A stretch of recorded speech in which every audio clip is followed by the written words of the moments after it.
Hi, Babblefish5 here. Today, Mrs. Babblefish5 and I are out in our favorite park going for a nice leisurely stroll. And pasta is on the menu, and today we're going to be doing a lasagna casserole that has a lot of cheese in it. That's right, cheese. You can use some cheese in some menus. Hard cheeses dehydrate just fine, but it does have some implications as far as storage and how you dehydrate them, and we'll get into that later on. We're also going to do a dessert called worm dirt. That's right, worm dirt. A tasty, tasty dessert that you can have on the trail too. All this on this episode of the Hungry Hammock Hanger.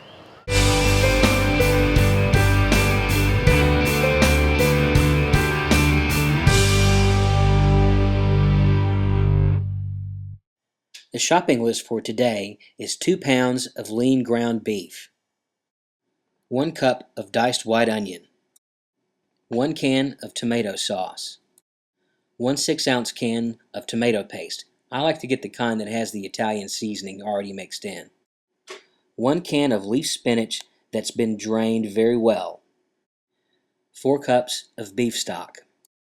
8 ounces of extra wide egg noodles. And 1 tablespoon of pepper, 1 tablespoon of salt, 2 tablespoons of Italian herb seasoning, and 4 cloves of minced garlic. And 6, count 'em, 6 cups of shredded mozzarella cheese. And finally, 2 cups of shredded pizza cheese. Add 2 cups of beef broth to a large bowl. Then add your tomato sauce, your Italian herbs, your pepper, and your salt. Then add your minced garlic, and add your tomato paste. Then mix everything really well and set your bowl aside. In a large Dutch oven, lightly brown your meat for 5 to 7 minutes. Take it out and put it into a colander and give it a good rinse to get some of the fat out, and then put it back into your Dutch oven. Adjust your heat to medium-low, stir in your broth, tomato sauce, tomato paste, and spice mixture, as well as your onions and your 8 ounces of extra wide egg noodles. And simmer uncovered for about 5 minutes over medium-low heat. Then add in the remaining 2 cups of beef broth. Then add in your 6 cups of mozzarella cheese and your 2 cups of pizza cheese mix. Mix everything really well and let it cook uncovered in a 375-degree oven for 75 minutes. After 75 minutes, your lasagna casserole will look like this. It'll be very rich and thick.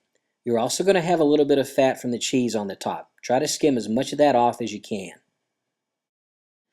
Dehydrating this meal is a little bit more complicated than the other meals that we've done in the past. Start by putting your meal onto a fruit roll tray in your dehydrator and dehydrating at 160 degrees for 4 hours.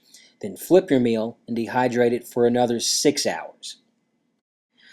Then take your lasagna casserole, break it into small pieces, and put it onto a regular dehydrator tray with a fine mesh tray on top of it, and dehydrate for another 8 to 10 hours at 160 degrees.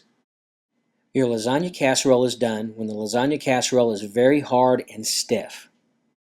This recipe makes about 8 hearty 2-cup servings.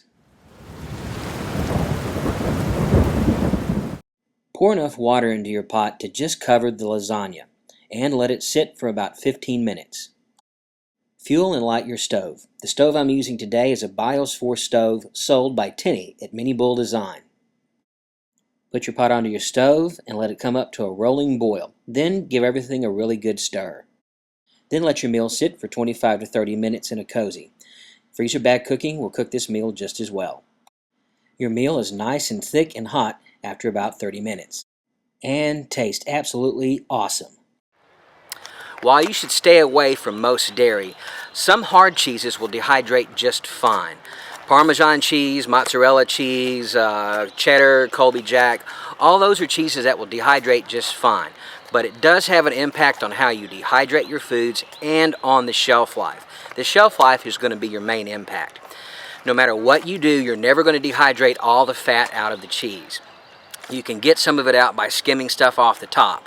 As an example, here is the lasagna that's been packed up, and it's been put in to a pack of butcher's paper. You notice the green stuff that's leaching out. That's the fat that sits on this. So your shelf life is greatly reduced. Eventually this fat's going to go rancid. So Unvacuum packed, this meal will last about 90 days. You can probably get 120 days out of this if you keep it in a freezer. Vacuum packed, it's going to be good for about 6 months.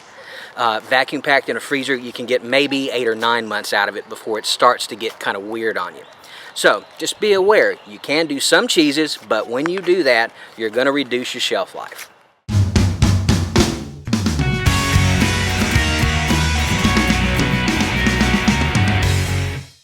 For your warm dirt, you're going to need 1 package of chocolate fudge instant pudding mix and 2 1/3 cup portions of instant powdered milk. And finally, 6 Oreo cookies and 8 ginger snap cookies.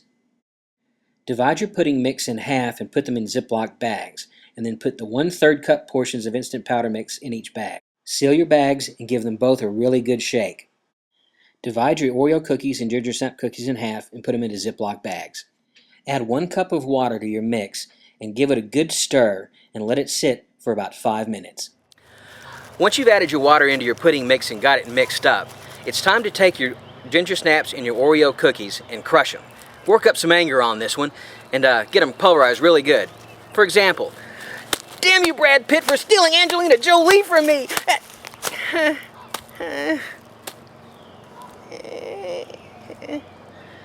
Oh damn, oh damn. Not an option. Oh damn. Then pour your crushed Oreos and ginger snaps on top of your pudding mix. And there you have it, worm dirt. It always helps to have somebody else taste test your desserts for you, just to make sure they come out right. And I think we're going to take this one as a win and a keeper. So there you have it.